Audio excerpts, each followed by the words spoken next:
Hi, I'm Mandy Grolke, and this is Grateful by Lady Law, where I dive deep into the stories of the connections that have shaped the person I am today. The journey that started in a small town in Texas and led to courtrooms in Nebraska has been filled with life-changing encounters and lessons. Join me as we celebrate the highs and navigate the lows while we explore the rich tapestry of human connection. Today, I have a very special guest, one of the most important people in my life, Professor Collin Mangrum. Professor Mangrum and I have known each other for at least, I want to say 14 years. Okay. I think it's been about 14 years. And so I just kind of wanted to dive into how we know each other, kind of talk about the impact that you've had on my life, and let listeners get to know you a little better. You ready to start? Okay. All right. So my first recollection of meeting you, of course, was when I went to law school at Creighton. That was back in 2020 or 2007. I can't believe it's been that long. And you and I was in one of your classes. I think my first class with you was evidence. That's where most people start, right? Yes. So I remember thinking that you must know more than any human being on this earth about the law. Very intimidated, but you gave us a magic book of evidence that I still have.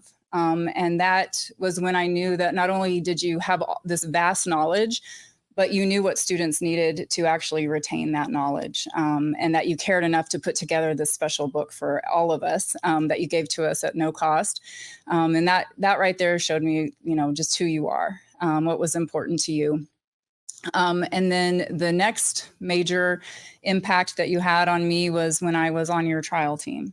And for listeners that don't know what it means to be on Professor Mangrum's trial team in Creighton, it's a very interesting process of getting selected for that trial team. And my understanding, and feel free to jump in if I say anything incorrectly, but what you've done is you have given the students the ability to choose who's going to be on the next year's trial team. So the students that were on your current trial team at Creighton then select the students in the class underneath them on who will be in the next year's trial team. And you do that by a competition that you've put together, but it's all student-led. And you really put it into the hands of the students to pick their peers and to kind of see and I will say the one thing that I realized in the whole thing, it's not a popularity contest. And I think that's because you always make sure that the knowledge that you give the students that are on your current trial team is really how important it is to be a good lawyer, and that it's not a popularity contest. And so I remember going through that entire process, and the trial team that I'm talking about, there was at that time a couple of trial teams at Creighton, but your trial team is a trial team that we would spend hours every week practicing, and then we would end up going to competitions. So it was all extra. It was beyond the normal classes that we had to take. But the people that wanted to be on your trial team knew how important it was to our future careers. So there was like-minded students that were willing to go the extra mile, willing to do the work. And so just being around that environment helps so much as an attorney and as a student trying to learn the law. But I remember going through the competition and not thinking that I was going to make it. And that's because of something that you saw in me, and that was my lack of confidence. I never even thought that I deserved to be in law school. I couldn't believe that I was there. And then one of my friends actually pushed me to do the trial team, and I'm glad that I listened to her, because one thing that I learned from that experience is that I have to do things that are uncomfortable if I'm going to grow. And you gave me that opportunity by having this trial team experience, and I think you did that with a lot of us. So I remember going through the trial team experience and getting in the competition to be selected. And when I got selected, I couldn't believe it. But again, I was like, I'm a fake. Like, I can't believe I got this far, but like now I'm really going to fail. And I just always had that failure mentality until my experiences with you. And so I remember being in the classroom, practicing with my peers, during the, at Creighton's, we were practicing to go to the competitions. And I could do a really good job on the parts that I was supposed to do, cross-examination, direct examinations, opening closings, when I was just with my peers. But every time you walked in the room, I screwed up. Do you remember this? No. Every time you walked in the room, I screwed up. And I remember it was so bad that at one point I was in tears, and you pulled me out into the hallway and you gave me a hug and you told me that you believed in me. And I will tell you that that moment was transformative in life, because up until then, I'd heard it from people and I didn't believe it. But I thought, if this person who has gone to Oxford, who has done all of these amazing things with his career, believes in me, then maybe I should believe in myself. And that was the beginning of the trajectory of the rest of my life, pretty much, and finding my confidence, finding my voice, which became a voice for those that didn't have one, from a lot of my experiences. So I just want to tell you how important that day was. And I don't know if you realize that, but you really changed who I was that day. Well, that was very kind of you to say that. What's your take on the trial team at Creighton? How has that experience been for you? Well, okay, when I first started teaching law school 45 years ago, there were very few what we call experiential learning opportunities for students. And I had an academic background, but I also had practice law. And in my mind, the law school had to transform itself to be more like medical school. So medical school, you have a couple years of hard exams and learning science.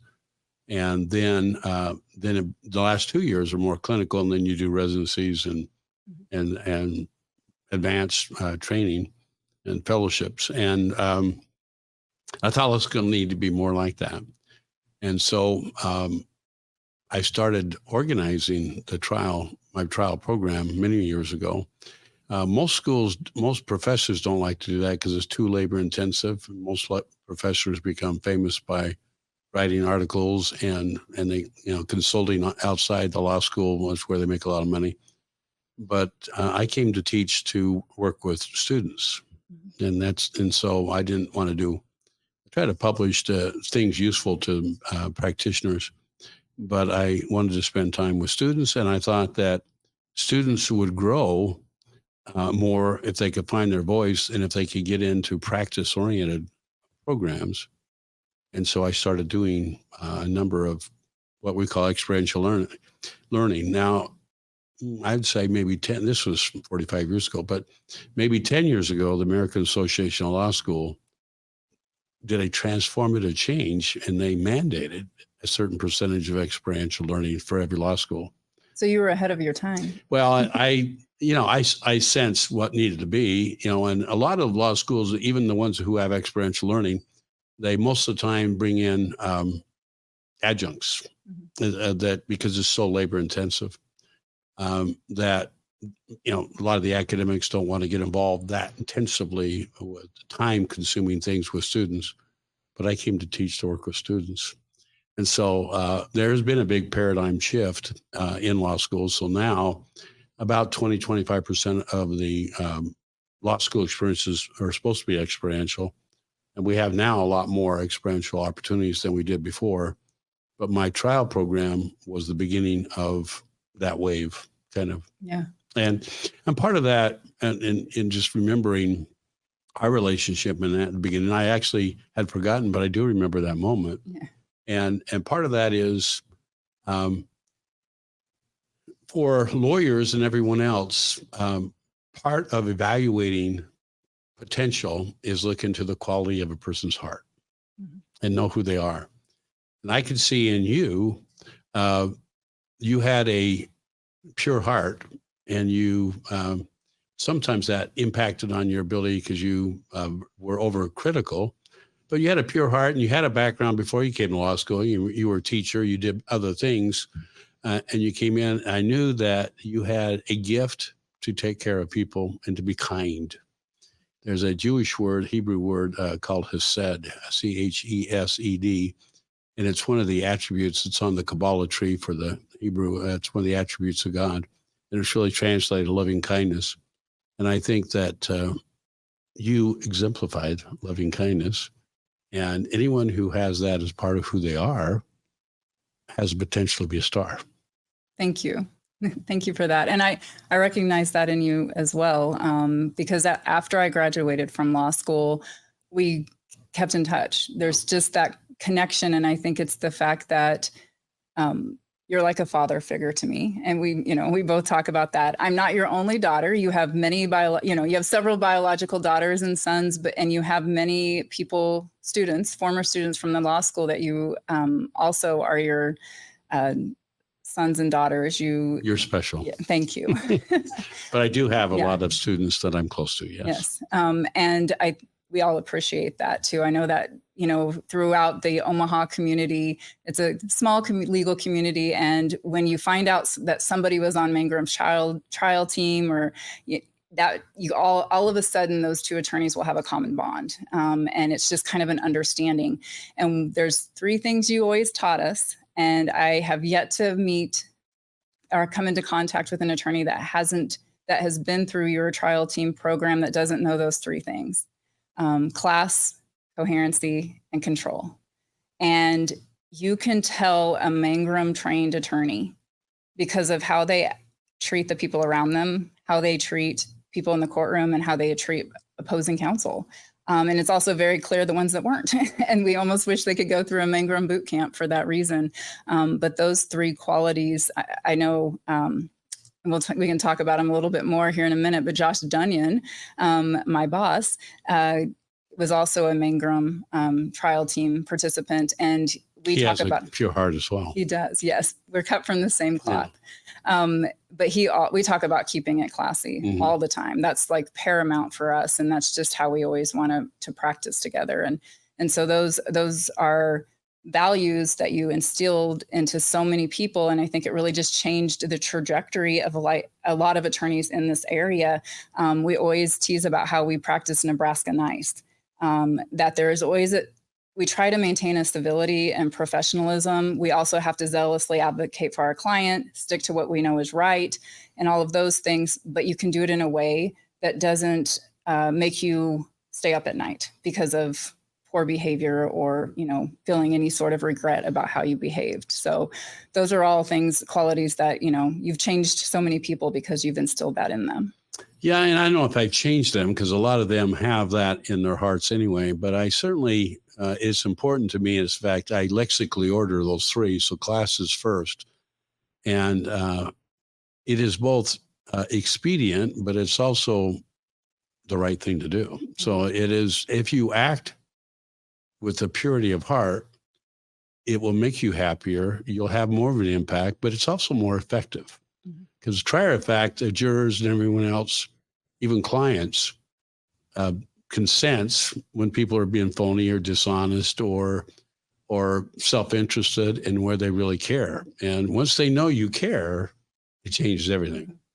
And that's one of the things about you, that you draw clients, other people to you, because anyone who gets to know you, they know you have this amazing pure heart, and people want to associate with people, want to have people represent them that have pure hearts.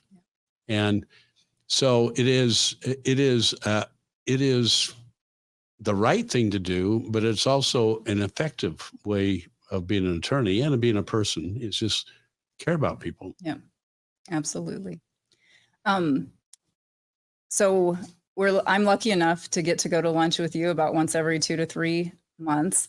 And throughout those lunches, I've learned so much about you, about your family. And then you've also always supported me in all my career paths.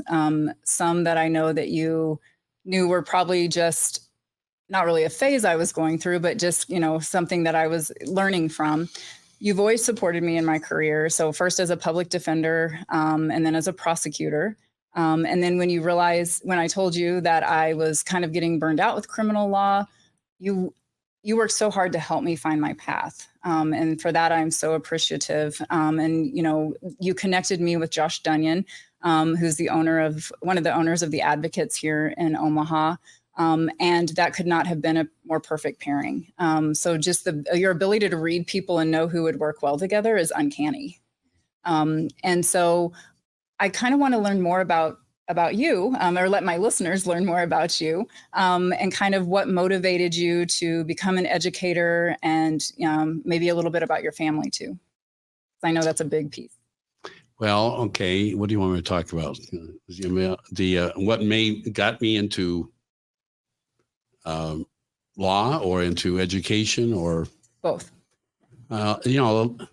Most of my turning points in my life are based on my faith and also thoughtful prayer and reflection. So getting into teaching, I'll just use that for example. I love trying cases, and I was a civil litigator in Utah. But I had a fellowship to Oxford for a graduate program, and I wasn't trying. I loved trying cases more than I thought I would. And so I put off my fellowship. This fellowship I didn't expect to get, a very difficult job, International Rotary Fellowship. I would pay everything. I went to Oxford, and I put it off because I was thinking I was going to just be a trial attorney. And then I thought about it and prayed about it, and I was impressed that I would be able to serve my family more effectively if I at least considered teaching. So I went to Oxford for a year and did a fellowship to international. I did a 2-year program in 1 year there, and I have a graduate degree in law from Oxford. And that was when I was trying to decide whether to teach or not.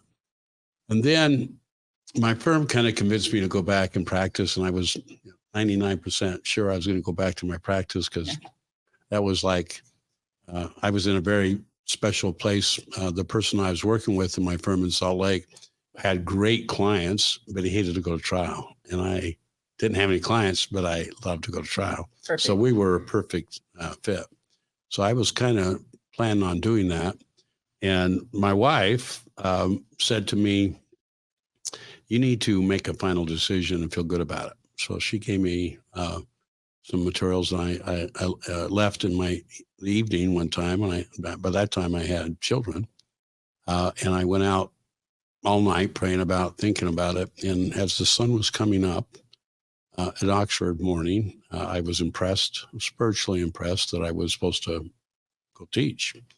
So I called my firm up and said, I had another fellowship to Harvard to finish up a doctorate. So I decided to go from Oxford back to Harvard to finish up my doctorate. I publish a book, and then start looking for teaching jobs. So in the middle of all that, this is kind of a long answer, but it gets into where we match up. So my wife was pregnant with my 4th child, my wife that I fell in love with when I was 15 years old, the first time I saw her.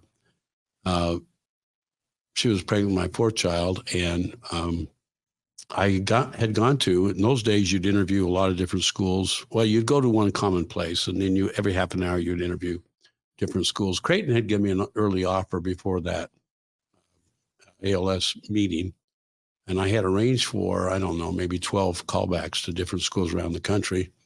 But when I got home after that conference, the first day, my wife from my youth died suddenly, and from a brain aneurysm. And pregnant with the baby, and she died together. And so I was, as you can imagine, not in the mood to interview anyplace else. So I accepted the position at Creighton, finished up my doctoral program in the next few months, and then came here. And so I ended up coming to Creighton 45 years, kind of got thrown here in a way. Yeah. And you came here with 4 small children? I had 3 children. My 4th child died with my wife.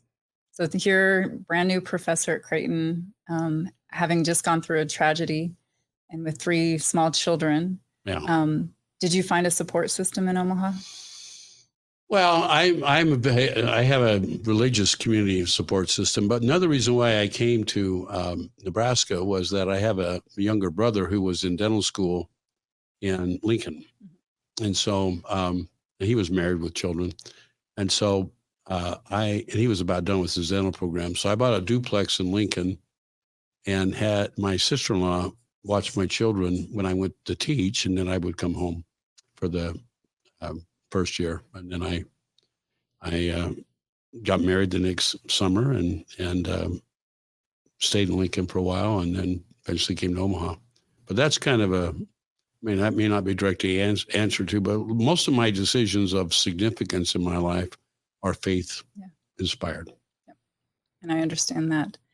One of the things that you said a while back in our conversation here is just that other professors would often be writing when you were doing, the trial team stuff, but you're also a writer. And you've written many treatises, correct? And you have the treatise on evidence in Nebraska and Utah. Is that right? Yes. Yes. Yeah. So the one thing that amazes me is just the story that you just told about how you have so many things going on, and you're, I can't even imagine. One of the things that you and I definitely relate on is the loss of a loved one. And you've helped me in that regard beyond words. But for that moment when you lost your wife and you had these children to take care of, but you also had your grief and a new job and all of the things, and you just get it done. And you show me every time, like, you just keep getting things done. Like, you are probably one of the most busy individuals I've ever met. You have Creighton and you have your kids, and I know you have several kids all over the United States, and you're often going to see them and seeing all your grandkids. I know your wife keeps you super busy, which is wonderful. But then you also have your faith, and you're so connected to your church, and you're always giving back in those ways. And sometimes I wonder when you sleep.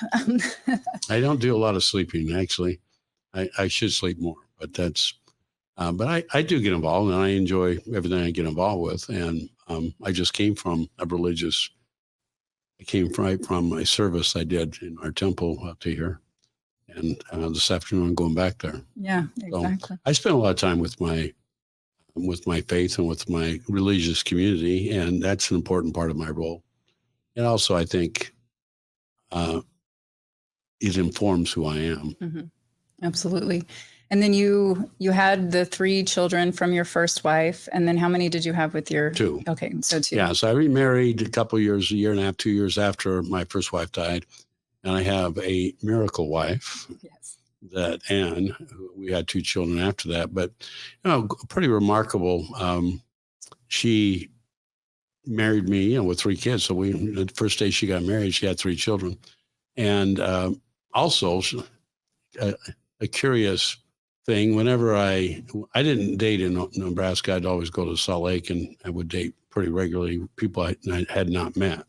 Usually we dated 2 or 3 times a day, not one of which that I'd ever met, because it was just phone numbers.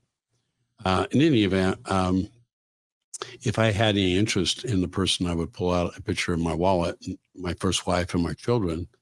And I said, so we believe my religion, I believe in eternal marriage. So I said, look, I fell in love with this woman when I was 15 years old, and I'm married to her. I'm still married to her, even though she died. And I believe in eternal marriage. And so you need to know, if we get married, I will always be in love with my first wife. Mm-hmm. And I told anyone I went out with that, because it just realistically, the tendency to be jealous and want to be, exclude other people and memories.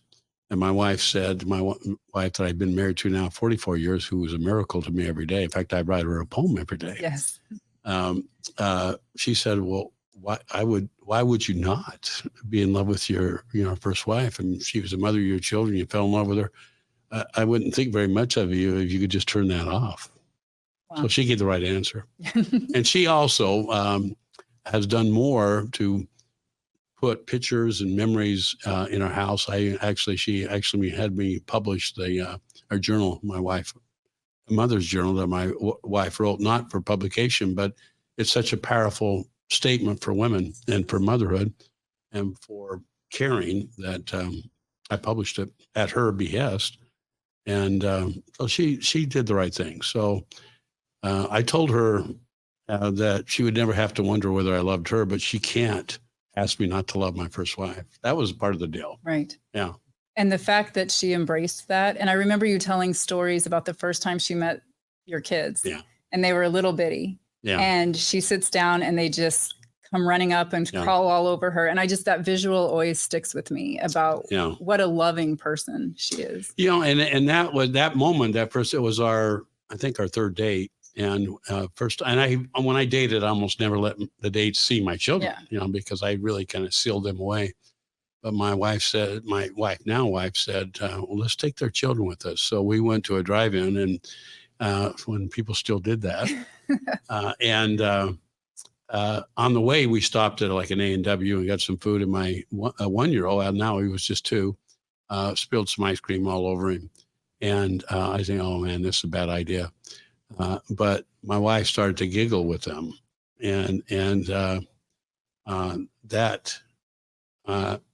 I remember it to this day, laughter. And they had been experienced, they saw my sister-in-law help take care of them, and they had met some other people. But I could see a bonding with them and the children right that moment. And so, she was laughing with them. I was outside the circle, really. And because I'm, more conservative on this, a bad idea. I didn't normally take my children with me. And so we got to the drive-in, and my kids threw me in the back, and they all snuggled around her. And it was one of the happiest dates that I had had, because my children, I'd forgotten laughter. Yeah. And I didn't laugh very much with my children, during that period of time. Yeah. So to find that, and there was a qualitative difference between my sister-in-law, who helped take care of the kids, but was not the mom. Right. They sensed she's the mom. Mm-hmm. And I shielded them from most people, but they'd met some other women, but they knew before I knew that she was the mom. Yeah. That's so interesting. I think it's her light. Every time I've ever interacted with Anne, there's this beautiful light. Yeah. And she's so genuinely happy to see somebody, to see me. She embraces me as if we've known each other for years, and she has that pure heart. She's a miracle. Yeah, she is a miracle. And she teaches piano to students, so she has patience, which is amazing. Yeah, she has a lot of piano kids. Yeah. And I'm sure every student that has been in your class has heard your stories about how she keeps you on a very strict diet. She loves you very much. She wants to keep you very healthy. Yeah. And there are times on your way home that you might sneak cheeseburgers, and she always catches you because of the ketchup on your face. Yeah, exactly. Yeah, she tries to call me to repentance. I haven't done a very good job with the diet, but she's very forgiving. Yes, she's wonderful. Wonderful. And a lot of what you just said touches on some of the stuff that I've been through recently. The loss of your wife, and, me losing Walt a year and a half ago. And I'll never, you've been since the day he passed away. I remember talking to you on the phone. And then I remember you being at the funeral. And it's important to me that, I tell you that I remember those things because there were a lot of people there, and some of it's a little foggy still, because I'm sure during that time after somebody passes, it's just you had a lot chaos. Of things going on. Yeah. And your brain is not there. Yeah. But you were there for me then. And then oftentimes when somebody passes, it's so wonderful. You have all these people that show up, that reach out, but that goes away over time. But your grief still stays there. But over time, you've remained a constant. You call me up in the middle of the day to check on me. And it's uncanny how it seems to be the worst days I'm having is when you do reach out to me. So I know there's something divine there. But one thing that I've learned from you is to deal with my grief in a very graceful way, and to not push it away. But to also realize, that it is a process, and that I'll find my footing, and that I think this podcast is one way of me kind of trying to get beyond the grief, and to really celebrate the people around me that have helped me in so many ways, just as yourself. So thank you for all of that. And, thank you for sharing your stories of, your grief. You mentioned one thing too, that's always just, I think our listeners, and if any of your former students or current students listen to this podcast, they might be shocked that you're a poet. Well, I that may be stretch. I do write poetry, and I do care about poetry, and I think choice of words is important, and I think you can convey more through poetry than other ways. And so I do write quite a few poems. I write poems at times of grief for people, but I also write poems for celebration. And, you know, and I don't remember necessarily the process by which this all happened, but when my wife died suddenly, I mean, she was at church, she passed out, and I never got to talk to her. Yeah. And one of the things that I was concerned about is I loved her from the first time I saw her. In fact, I didn't just love her. I knew she was my wife. I told my best friend, first time I saw her, 15 years old, there's my wife. And I never changed that. But when, you know, she passed out at church and she was unconscious and died, you know, I never got to talk with her. And I was trying to think the last time that I had a serious talk with her to tell her how much I loved her. And I was drawing blanks. I just couldn't remember a serious, I mean, you get involved, we had 3 kids, you get involved with day-to-day things. And I just couldn't remember any moment. I couldn't have a specific moment that came up that was recent where I've sat down and really said, you know, you're my life, Yeah. which she was. Too quickly, we assume that people know that. You don't have to say those words after you've been in a relationship. You know? Yeah.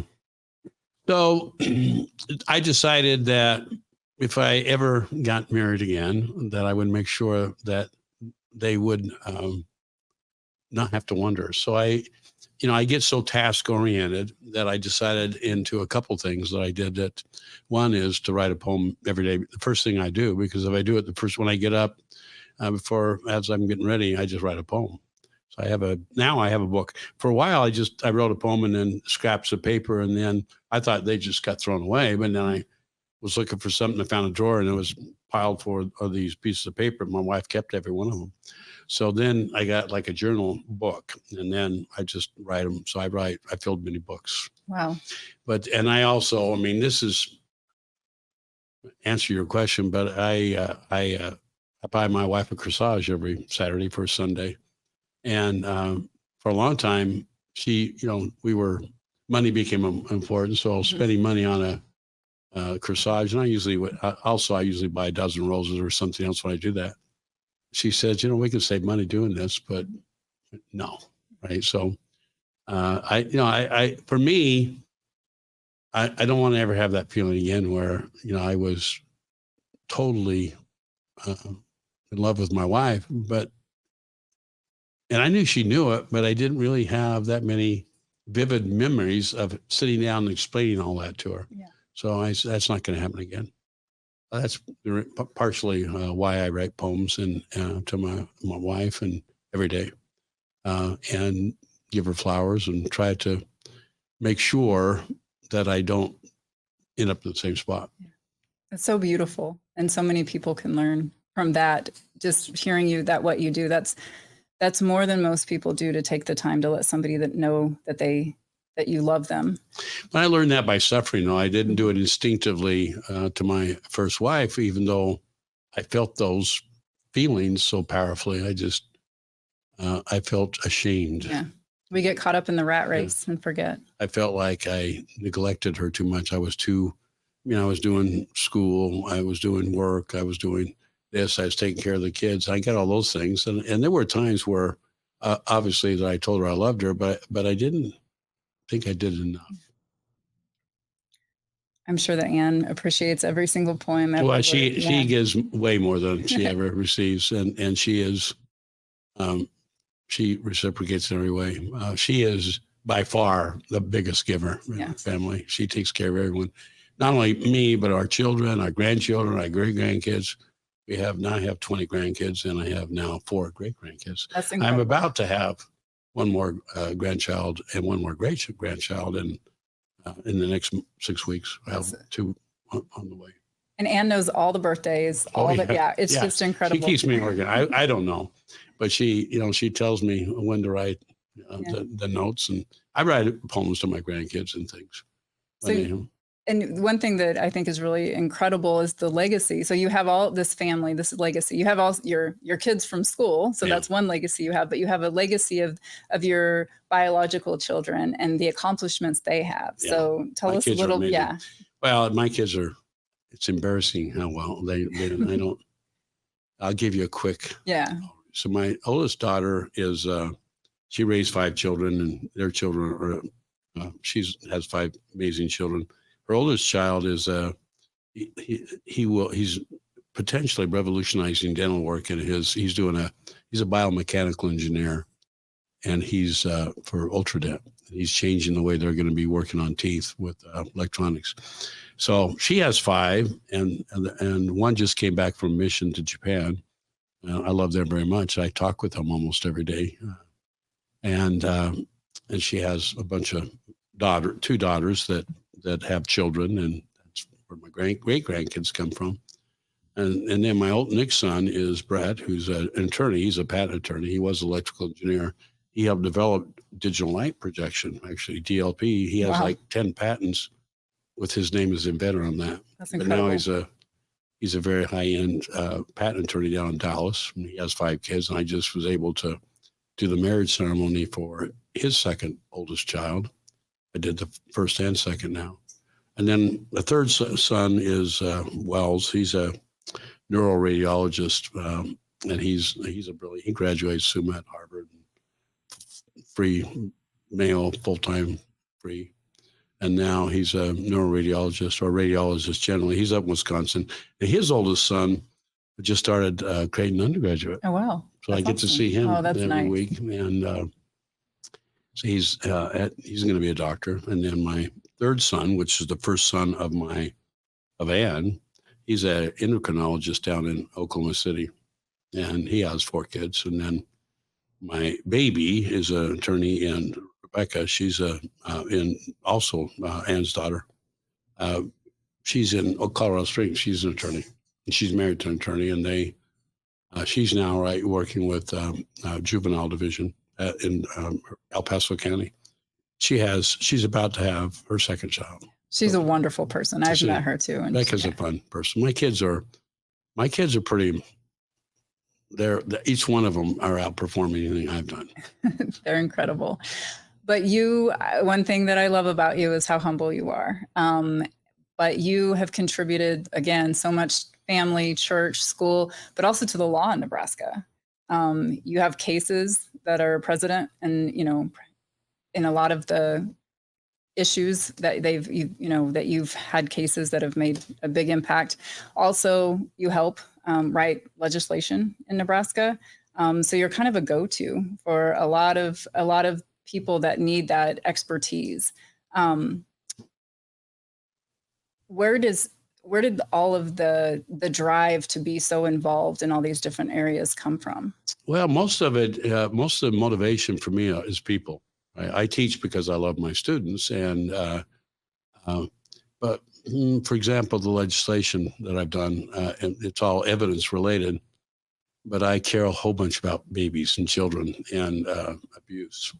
I'm not very happy with the level of child abuse and spousal abuse in the community, and so I went to the unicameral and asked them to redraft some statutes that would make it a lot more effective prosecuting for child abuse, especially, but also for rape and that kind of thing. And I wanted to change the law to make that more coherent. And I've been down the unicameral a number of times, but I remember there were, 150 people there. All of them were ready to kill me. I mean, they were not happy with me. And they were, they were representing, they had a constituency, they were representing criminal defendants, and they were worried about the change in the law would make it easier to prosecute, more effective, I think, to prosecute people who are involved in child molestation and rape and that kind of stuff. So they were very angry at that I would propose it. So I actually listened to them and edited a little bit that night because they had to have it done by the next day. But I did that because I cared about the issue and I cared about the people, and I still believe it was the right thing to do. And it's too detailed to talk about in too much depth, but if I can help one child, it's worth doing it. Yeah. And I help a lot of children. You do. And that's so true. And I even remember being a public defender and a prosecutor and seeing some of the legislation that you've helped. And it was impactful in our state. And it did help the court system work a little more smoothly, and it did give victims a better voice, and really change those laws. So the other thing, and I know we probably don't have a whole lot of time to get into details, but you do or did, take cases, and just the right cases. And it was always the cases that nobody else wanted. And you've told me so many remarkable stories, that a lot of the stories are the cases that you've taken that you were successful on. From my takeaway, not only were you brilliant and did all the things right, but you outworked the other side. And that work ethic has stuck with me. I remember you telling us a story about how there was a trial, and of course, the night before the start of trial, or maybe one of the days in the trial, you get dumped a whole bunch of documents. And of course, the other side thinks, oh, he's not going to find the golden nugget in here. He's not going to have time. You stayed up the entire night, found exactly what you needed, and sealed the deal on the trial. And that sticks with me all the time. When I'm, late at night and I'm like, oh, I just want to go home, or, that extra time that you take will make all the difference to your client, and to your case. Well, and I appreciate that. And I try to not take cases. I'd rather advise attorneys to do it because I don't want to be taken away from my students. But you're right. The cases I've taken are cases that no one will handle because they look like they're loser cases, and but I've had some I've changed Nebraska law in some of the cases I have, especially in governmental immunity, because it was the right thing to do, and no one else would. It's not cost effective for people. It wasn't cost effective for people to get involved in a case where that line of cases have been unsuccessful for decades. Mm-hmm. And so it's a loser position. So why take it? So no, I try to refer things out, but when no one will represent them, that's when I get involved. And I both because I care about the issue, but I also care about the people. Right. So if I do it, it's not because someone calls up that I don't know. It's people that I know who are in trouble, and no one else will help them. And I know I can, so I do. And I've learned that from you. And I think right now on my caseload, I have a few cases like that other people have thought were losers. I'll get phone calls and they'll say, I've called a few other law firms and here's the facts. And I want to try at least to help them. And usually you learn something in that process anyway. And a lot of times those people are just so grateful to at least have gotten to share their story and have somebody in their corner. And that's rewarding beyond words. Yeah. And I think and that's what I saw in you early on, but I have a little statute on my desk that is the Good Samaritan story. So I tell my students that's who you are. And that is, you find someone along the road, no one else, everyone's walking on the other side. They can't be bothered with. There's two of they don't want to get involved, and someone comes along who should have been an enemy, the Samaritan, and binds the wounds, takes care of them, puts them in the hotel, gives them money, and then moves on. And I tell my students, if that's not what's in your heart, you're not going to be an effective attorney, and you may want to consider a different profession, because to me, that's one of the majesties, or one of the dignities, or one of the real, more than money, the ability to help people in their hour of need. And you do this as well as anyone I know, but you sense people and you will go out of your way to represent them and do things that most people don't want to do because it doesn't look cost effective. But that's the reason why your pure heart shows through. And of course, this goes back to the class thing again. When you do that, it's the right thing to do. You feel better about it, whether you make any money off it or not. But almost always, as a consequence of that, at some point in time, you get a referral from someone who says, I know someone classy. Yeah. So you don't do it for that purpose, but it's hard to be good, and especially good in an exceptional way where people would not do it and not be noticed. Right. People say, wow, that's different than most people will do. So every time you act in a righteous manner, it's cost effective, even though it doesn't appear to be, right? So, and even if it didn't work out that way, it makes your life rich. It's like I love what I do because I help people. Exactly. Yep. It's the people that matter at the end of the day. And every time you help people, you become your own cheerleader because the other people come back and say, look, I've got somebody that's special. Mm-hmm. That's how you got a lot of your cases, by word of mouth from people who know you or seen the case and say, wow, she did things differently than other people. If you want to get an attorney that cares about you, go see Mandy. Right. And I'm grateful for that. It's just, it all comes down to people will remember you for the way they make you feel, and it's so true. And on that note, that's how I feel with you. I will never forget that first day that we spoke in the hallway when I was losing it, and you just told me you believed in me. And from that point forward, I've taken that and I've just run with it. And, I can't wait to see what the future holds.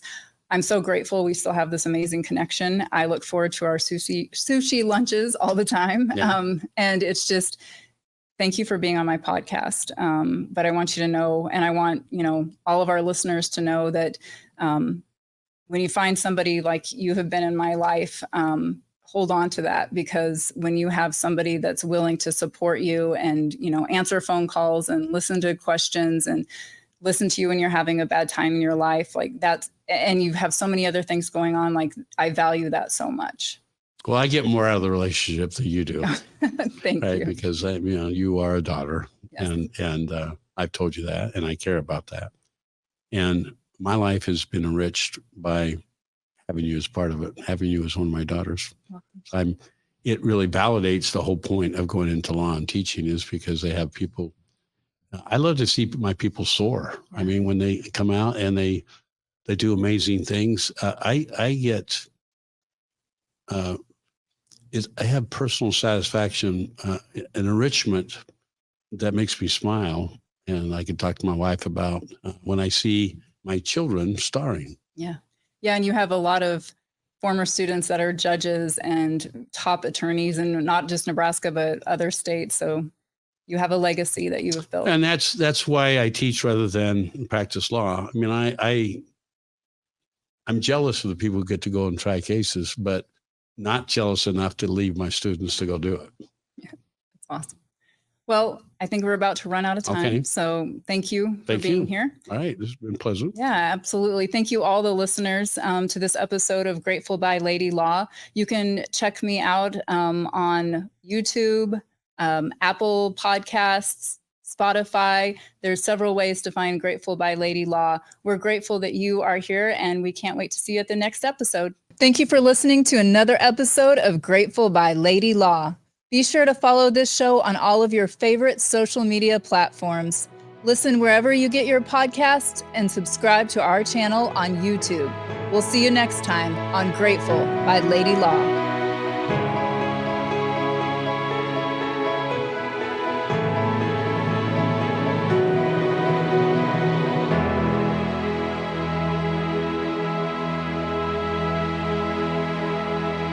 A Huda Media Production.